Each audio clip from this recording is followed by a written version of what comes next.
ngayon ay samot-sari din ang mga kaso. Kaya siya nandyan sa dahig.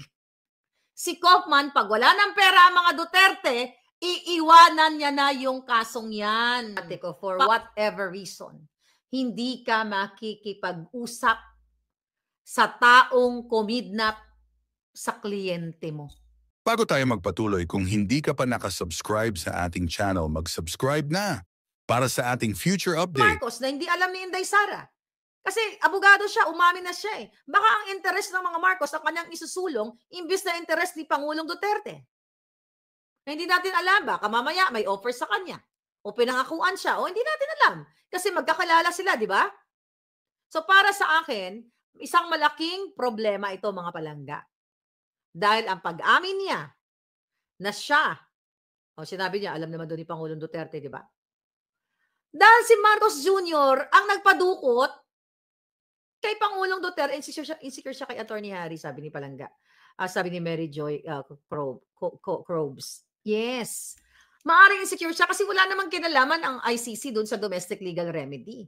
Ngayon, ang pinapakita natin dito, mga kababayan, alam natin yung rendisyon na paulit-ulit na sinasabi ni Inday Sara at natin na kinidnap si Pangulong Duterte ay si Marcos Jr. ang dahilan.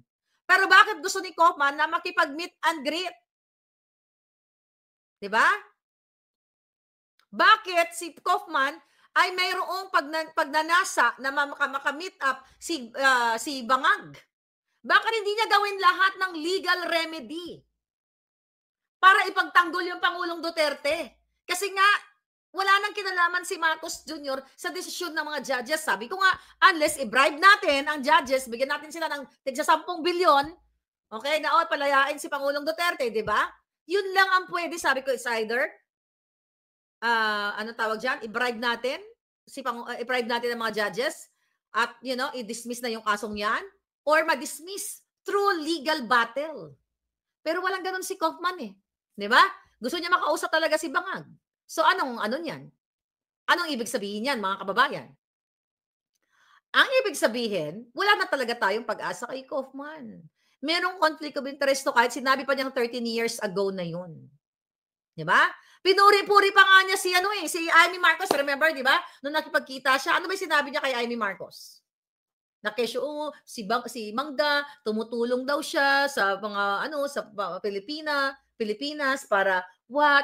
Okay? Siya daw ang, si Mangga daw, ang reason kaya nagkaroon ng hearing para makita ng taong bayan, yung mga illegal na ginawa ni Bangag. Yun na nga ang challenge ko kay Amy Marcos. Bakit si Kaufman pa ang gusto makipag-meet and greet sa kapatid mong Adictus Benedictus Bangag?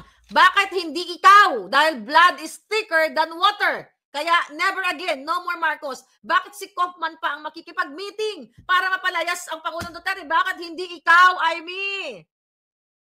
Yun lang ang tanong ko sa inyo na dapat itanong nyo rin. Bakit si Kaufman? So gagastusan pa ng pamilya Duterte si Kaufman? Siyempre, pag pumunta siya doon o inside, gagastusan yan. O papayag ba si Inday Sara? By the way, papayag ba si Pangulong Duterte na by the way, as a client? Kasi kung ako client, kung ako si Pangulong Duterte, sabihin ni Kaufman, Marlica, kailangan ko katulad sa case ko.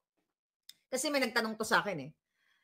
May nagtanong sa akin, Miss Maharlika, what if gusto mag-ayos na kayo nila Bangag? Di ba? Mag-reconcile na lang kayo. Anong sabi ko? Hell no. Hanggang sa huling hining ako, lalabanan ko ang mga kasong pinabricate nila sa lahat ng makakaya ko. Pero hindi ako makikipagsundo kay Bangag na, sige Bangag, yung kaso ko, pwede ba ibasura mo na lahat? Bati na tayo, then I will keep my mouth shut na lang. Para nyo na rin akong pinatay o ginorgor. Lalaban ako hanggang sa huli. Ganon din sa tingin ko ang Pangulong Duterte. Hindi yan papayag na makipag-usap ang abogado niya kay Bangag.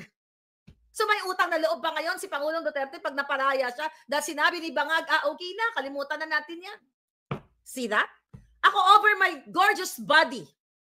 Hindi ako papayag na makipag-areglo sa mga putang inang ito kay Tambaloslos, kay Romualdez, kay Lisa Tanas, kay Ko, kay Robles, sa lahat. Maglalaban kami sa korte. At ilalaban ko ang alam kong tama. Hindi ako luluhod hanggang sa kamatayan ko na sige na, ibasura nyo na yung kaso ko. It's the same principle, I believe, with PRRD na hindi niya papayagan ang abogado niyang pulpol na magluluhod-luhod kay Bangag Jr. para payagan mo na, uuwi na ako, Bangag. Putang ina, i-eject nyo na yun si Kaufman. Or else, araw-arawin ko yan. I'm serious. Di ba, mga kababae, mga palangga? Ang bilang isang abogado, ito pa, bilang isang abogado, mga palangga, hindi ka dapat nagpapakita sa mga tao, sa mga kliyente mo. Okay? Pangulong Duterte, na dapat magkaroon ka ng personal meet and greet, connection para kay Bangag. Para mapalaya mo ako bilang isang kliyente ako. International lawyer ka. Tapos sasabihin mo, kasama ka doon sa pakikipag-chami-chami kay Bangag. Di ba kung matino kang abogado, you're not gonna say that. Na uuwi ka, pupunta ka sa Pilipinas, you have to fight whatever you have. Na meron ka na meron kang mga dokumento o papeles o testigo, ilalaban mo ng gurguran. Well, hindi naman ilalaban ni Kaufman ng gurguran si Pangulong Duterte kasi pera-pera lang yan. Okay, tanongin natin si Kaufman, pag wala na bang pambayad? Pag wala na bang pambayad ang mga Duterte kay Kaufman, sa tingin nyo, hindi niya bibitawan yung kaso? Bibitawan niya yan. Eh kung si Harry Roque ang magpresenta o mag-counsel kay Pangulong Duterte, kung wala nang pambayad ang mga Duterte, sa tingin mo ba bibitawan ni Harry Roque yung kasong yan? Never ever. Excuse me. Personal yan. That's too personal kay Harry. Boss niya yan. Siya ang nag-appoint. Pinagtanggol niya yan. Kaya si Harry ngayon ay sabot. Never ever. Excuse me. Personal yan. That's too personal kay Harry. Boss niya yan. Siya ang nag-appoint. Pinagtanggol niya yan. Kaya si Harry ngayon ay sabot-sari din ang mga kaso. Kaya siya nandyan sa dahig. Si Kaufman, pag wala ng pera ang mga Duterte, iiwanan niya na yung kasong yan. Paulit-ulit kong sinasabi sa inyo, mga palangga. Si Marcos Jr., si Lisa Tanas, at ang mga kasabot niya ang nagpakidnap kay Pangulong Duterte. Bakit siya makakipag-areglo? Imbis na labanan niya, ebidensya sa ebidensya. Imagine nyo, ano ang magiging headline? Kunyari si Bangag nagpalaya.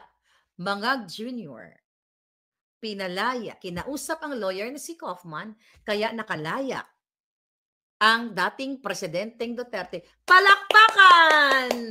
Ang galing-galing ni Kaufman, ang galing-galing ni Amy, ang galing-galing ni Bangag. Ano magiging itsura ng mga Duterte ngayon? Underdog? Aso? Na magbabaw kay Bangag? And I don't think Sara will do that. Anak ko, malakas ang loob ko, Kaufman, malapit ka na ma-eject. Pag hindi mo na palabas ang Pangulong Duterte, by September, ako ang mag-i-eject sa'yo. Joke lang. I hope may power ako, di ba? Ako ang mag-i-eject sa'yo, Kaufman. Puro kakadyutahan. My God. Kahit mga palangga. Alam mo yun. Kahit sinong abogado dito kung may nanonood. Okay? Kahit gaano kakagaling na abogado, gaano kakadiplomatic o for whatever reason, hindi ka makikipag-usap sa taong kumidnap sa kliyente mo. Dahil gusto mong panagutin. Meron kasing ano yan eh. Tanong mo mamaya kay Harry. Merong ano yan, may repercussion yan. Na kapag napatunayan na natin na kinidnap, pag napatunayan natin sa ICC, na ipanalo natin, na-dismiss natin, okay?